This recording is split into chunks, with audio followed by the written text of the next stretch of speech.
Violaine Chausson, vous êtes responsable des fonctions support. Vous dirigez donc, vous travaillez dans une start-up spécialisée dans la mécanique et la mécatronique. Donc vous avez environ une bonne vingtaine de salariés, 24 salariés, et la moyenne d'âge frôle les 30 ans. Voilà. Vous définissez l'entreprise comme un véritable lieu de vie, et d'ailleurs vous faites de nombreux efforts pour le bien-être de vos salariés. Alors aujourd'hui, vous dites qu'il faut changer d'approche, et donc travailler sur la promesse et la communication autour de l'entreprise et des valeurs de l'entreprise.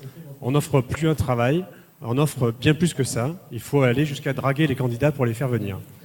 Concrètement, comment une petite structure peut-elle répondre à ses besoins en recrutement de demain avec les armes d'aujourd'hui ? Bonjour. Donc on est une société d'ingénierie mécanique. On est implanté près de Brive. On recrute des personnes très diplômées et très spécialisées. Et on a aussi des profils aujourd'hui pénuriques, notamment sur les métiers d'usinage et d'assemblage. Donc on a dû rapidement se poser la question du recrutement. Parce qu'aujourd'hui, en formation initiale, il existe nos métiers, mais pas sur la région. Donc il fallait pouvoir attirer les talents. Une des stratégies qu'on a trouvées, ça a été de faire des promesses à nos candidats. La promesse de relever des challenges, d'être en autonomie, d'être polyvalent. On n'a malheureusement pas pu leur promettre des forts salaires ni une progression rapide dans l'entreprise parce qu'on travaille avec un organigramme hiérarchique très court. Par contre, on leur propose d'œuvrer dans des locaux qui sont neufs et modernes, où ils ont des vestiaires, donc ils peuvent aller faire du sport, ils ont une salle de sport.